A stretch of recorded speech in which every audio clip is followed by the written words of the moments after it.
डोळे भरून आलेले, हात जोडावे त्याने माझ्या समोर म्हणावा, अरे बाळा अरे बस भोजनाला.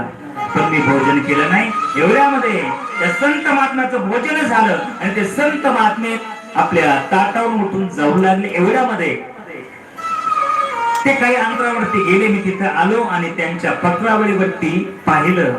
त्यांच्या ताटामध्ये राहिलेलं ते उष्ट अन्न मी पाहिलं. मी विचार करत त्या ताटाच्या जवळ आलो.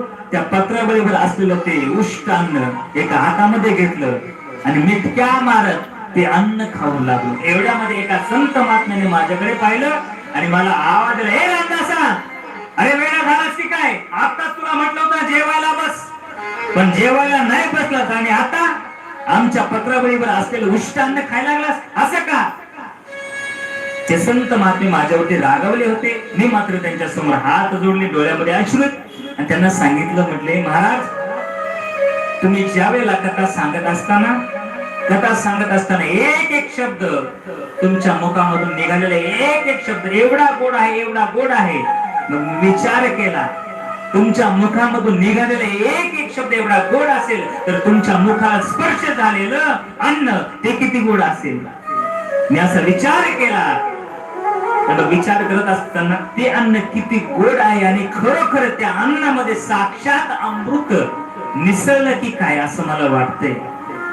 त्या संत महात्म्याने मला विचारलं, हे एवढं तुला हे ज्ञान कुठून आलं? म्हणजे तुमच्याच सानिध्यामध्ये तुमच्याकडून कथा श्रवण करत असताना मी ऐकलं की संताचं उच्चिष्ट खावं.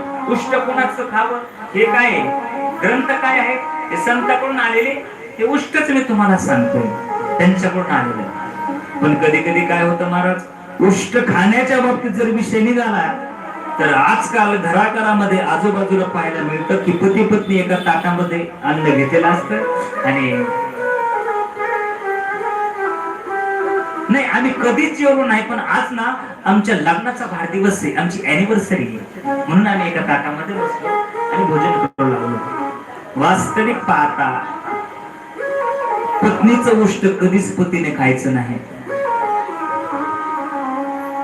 आणि पतीचंही उष्ट कधीही पत्नीने खायचं नाही. उष्ट कोणाचं खावं? उष्ट संताचं खा. आपण नैवेद्याचा घास दाखवतो ना देवाला, दाखवल्यानंतर खाऊ घातल्यानंतर जे राहिलेलं जे अन्न आहे ते आपल्याला महाराज म्हणतात, हा राहिलं नैवेद्य ना, बाकीचं नैवेद्य तुम्ही खा, तुम्ही त्याचा स्वीकार करा. पती पत्नीचं अन्न कधीही उष्ट खायचं नाही, शास्त्र असं सांगतं.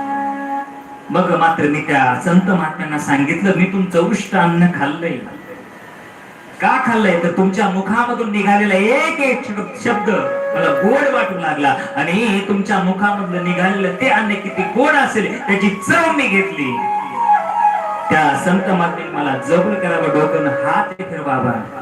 बघता बघता माझं आणि त्या संताचं एवढं घट्ट नातं झालं, एवढं घट्ट नातं झालं, एवढं प्रेम आमच्या अंतःकरणामध्ये निर्माण झालं की संताच्या सानिध्याशिवाय मी बेचैन होत होतो. माझं मन आजूबाजूला लागत नव्हतं. आणि पाहता काय, आता चातुर्मास काळ 2 दिवसावरती आला होता. 2 दिवसानंतर चातुर्मास काळ संपणार आणि ते संत महात्मे आमच्या गावामधून जाणार. सगळं गाव आज आतुरलेलं होतं. सगळ्या गावाच्या मनामध्ये इच्छा होती की संत महात्म्याने आमच्या गावामधून जाऊ नये.